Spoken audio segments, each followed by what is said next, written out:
Hey guys, welcome to Adam's Beasties. This is my first video. You're gonna have to excuse the quality because it was taken with my phone. As for my first video, I've got a few things, I guess. I suppose I would show you guys around and show you each one of the pets that I have available to me right now, as well as maybe tell you about a couple of the pets that I have expected to come pretty soon.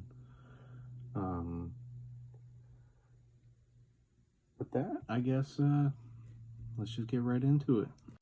So first things first, we've got Alderaan. He is the number one. He's going through a little bit of a shed right now. He's a little pissy. Old pissy boy. But he's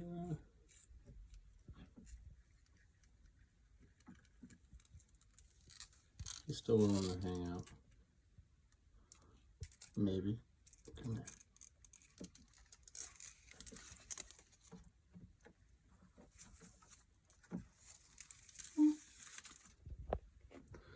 See, here we go. We got Alderaan.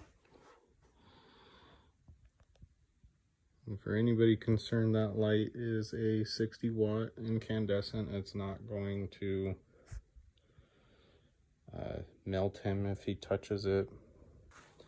Here we've got the roaches. These are my main feeders as of right now. I used to do crickets a lot when he was younger. But I'm not a huge fan of the crickets. They sucked. We got brand new mama right down here. Oh yeah. Oh, right over here we got a brand new clean dubia. Freshly shed. It looks like we got a aborted egg sac over here too. You can always find some interesting stuff in here.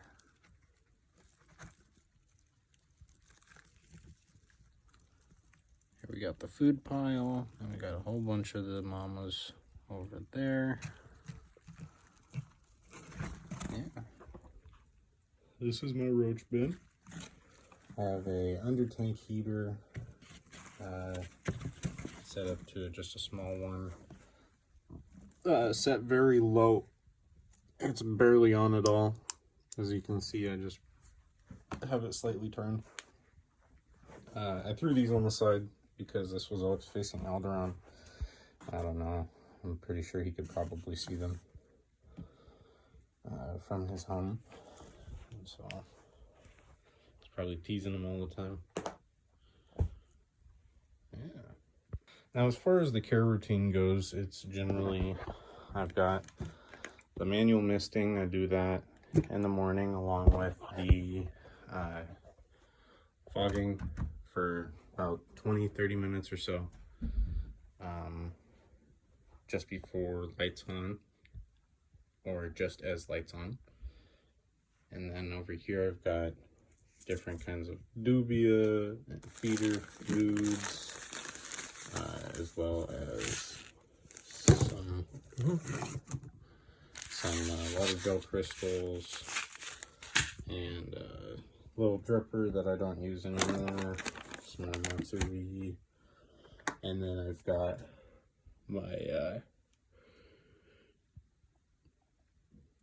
my calciums and multivitamins, and I like to use RepCal phosphorus free with vitamin D3. I do that once a week. Herptovite multivitamins with beta carotene RepCal as well. I like that. That's a older calcium I was using. And then I like the Fluker's calcium without the vitamin D3. That one is really nice. That's my daily calcium supplement, as well as loads of distilled water. I heat it up to like you're preparing a baby bottle.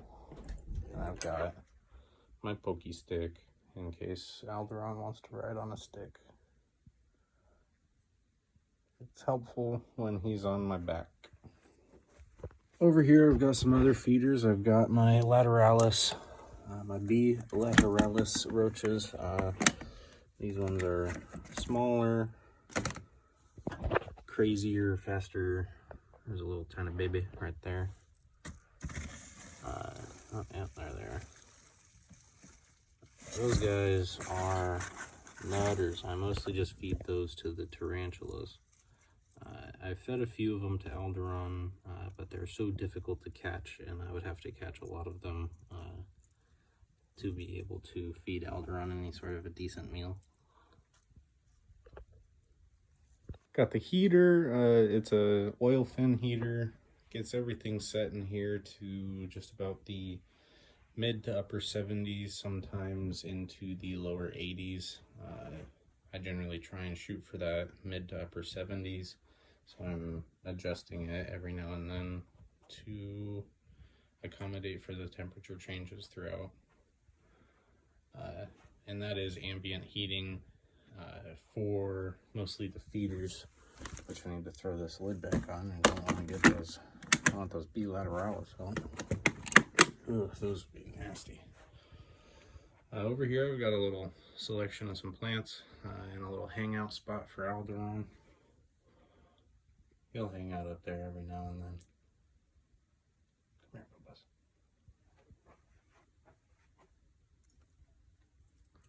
There he goes. And so he'll hang out there for a little while. And he likes to look outside through the window. I've got a few Pothos, golden Pothos that I'm trying to get to root. I've got a few succulents that I enjoy. This one is looking kind of sad. I dropped it a couple times before I was able to get it planted.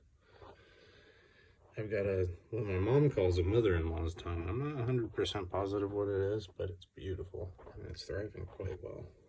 Moving on over, we got the bugs. All the bugs are over here for the most part. I've got my blue death feigning beetles. These guys are super cute. You just kind of run around being blue.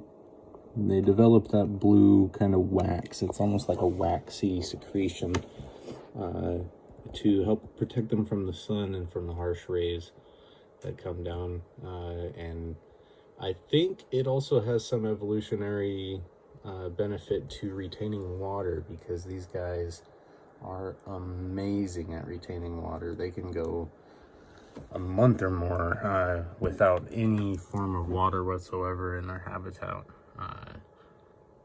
and be just fine. We got another one down here. I did miss them a little bit not too long ago and give them a little bit of a wet spot over in the back for moisture. But this is their current little home. I got 5 of them in here. I need to upgrade. So I think I'm gonna upgrade these guys to a 20 gallon, and I'm gonna set that all up for you guys in a nice video. And it'll be my blue death feigning beetles rehoming. Be right off the bat. It'll be really nice. And then I'm not sure what I'm gonna use this for. I might use it for one of my Dynasties beetles coming.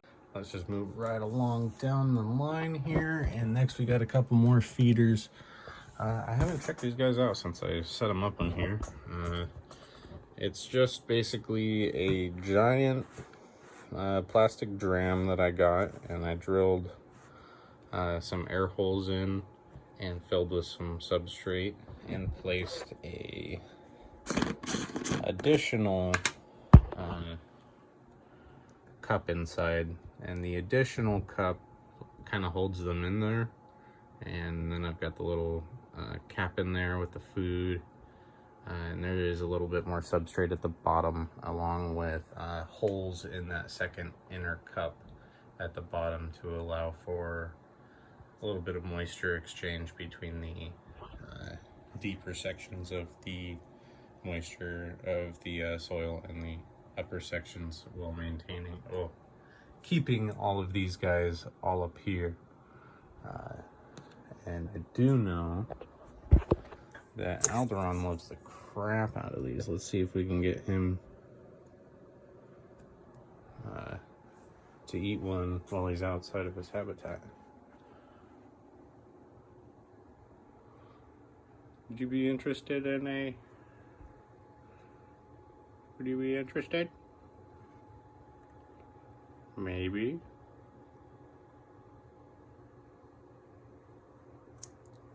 Nice. Munch, munch, munch. Yeah, he loves these things, but I try not to give him too many because they're super fatty. Alright, I'll put those back. They kind of smell too. And moving right along, we've got Brachium Amelia. This one was a pet store purchase, actually. Along with the little Zilla milky plastic container.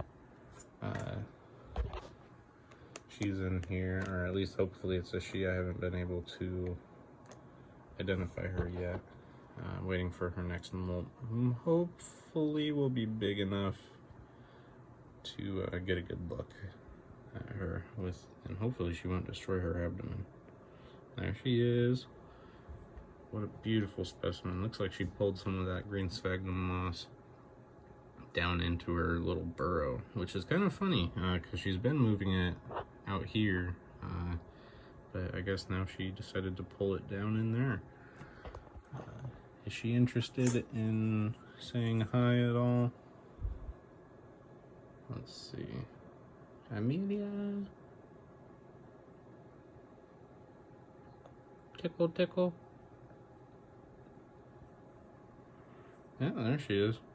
Looks like she's ready to go too. She's almost hungry. So maybe I might just be able to get a little feeding action going. Alright, I was able to catch a P. lateralis. It's really hard. But I also had to not use my bamboo. So I guess we'll see what happens here. I'm hoping that she'll notice it. Oh no, he's a little too crushed. A little too crushed. Oh. God dang, Missy. You just ate a chunky dubia not too long ago. I'm surprised you're so hungry. God dang. Little fang action. Oh yeah.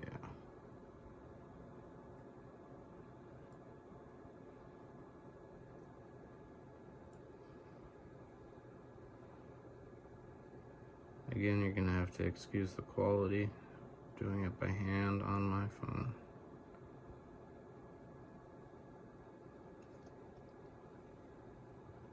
Promise next time it'll be a lot better.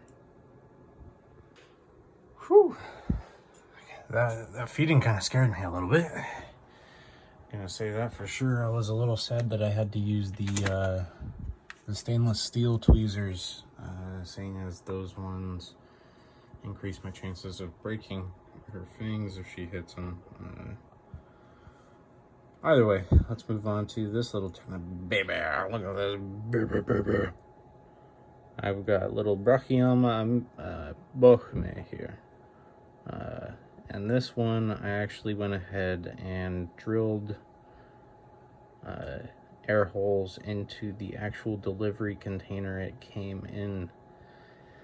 And then I went ahead and filled it up part way with the with substrate, and then threw a little tiny piece of cork bark in there with her, and she's been kind of digging away at it a little bit, which is exciting. Let's see if we can get her to eat a little tiny baby roach as well, and that one is a lot easier to do for me. Get some eye glare, maybe. Oh no, that's fangs. Her eyes are right above the glare. Hee hee. What a cutie. Alrighty guys, I do have to use the stainless steel to get these little tiny babies and pre-crush them, because it's very it's very difficult. They're very small. So now I guess I'm gonna try and do this. Alright, this might be a little difficult without the other hand, but we're gonna go ahead and put baby roach right up there, and we'll kind of give it a little poke because it's sticking to the side.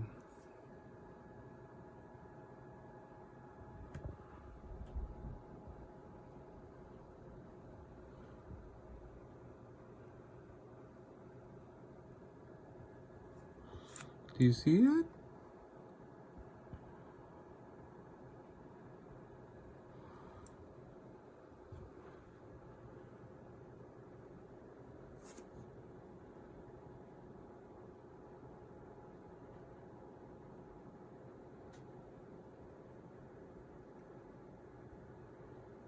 Oh, you scared of the little baby roach?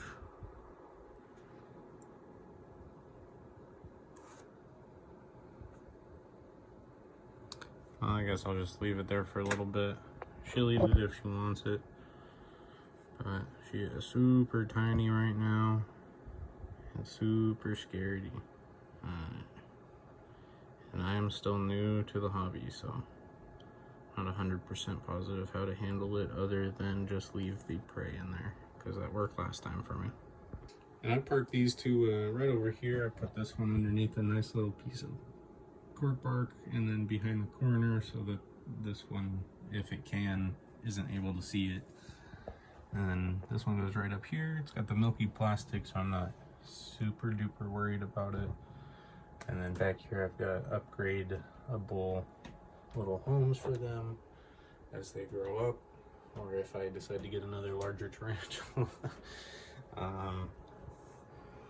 And right over here we've got all of our ants stuff, as well as that deli box I keep moving back and forth. So over here I've got a Lateralis Queen that I purchased from what the heck? From a awesome guy over from the Ants Canada GAN project. He gave me this beautiful queen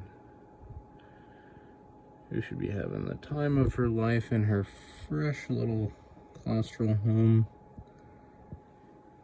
Loads of fresh water and all of her eggs. I don't want to check in on her too often though. And then over here, I've got a Mermakarubra Queen that I personally found down at a local park here. And she actually gave birth to, let's see if I can spot them in the video here. It's hard to spot them. It looks like she's standing on top of them a little bit, but she laid about 3 eggs or so.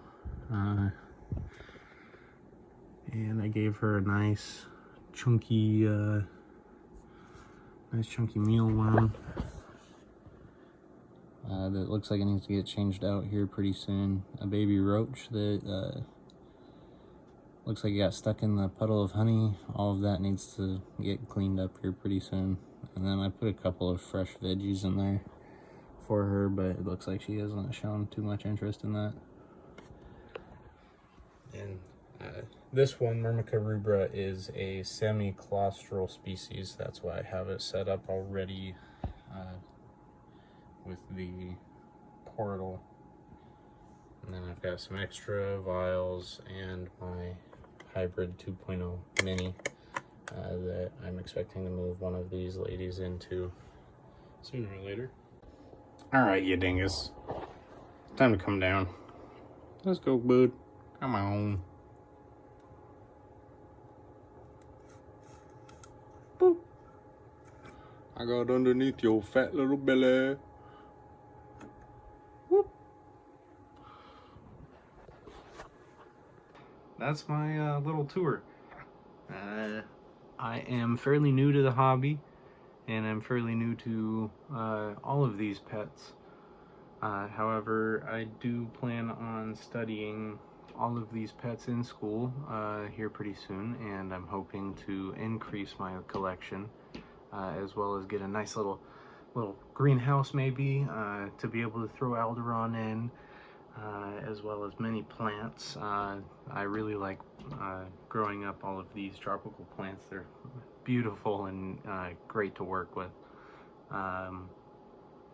And Alderaan loves the crap out of them. He loves them. So as you can see, I do have the real deal. I just need to get everything set up, all the editing, all the hours of video, all of that. Just too new to it, and I just gotta get everything set up so that I can have that going. But I did want to make this video so that I just have a starting place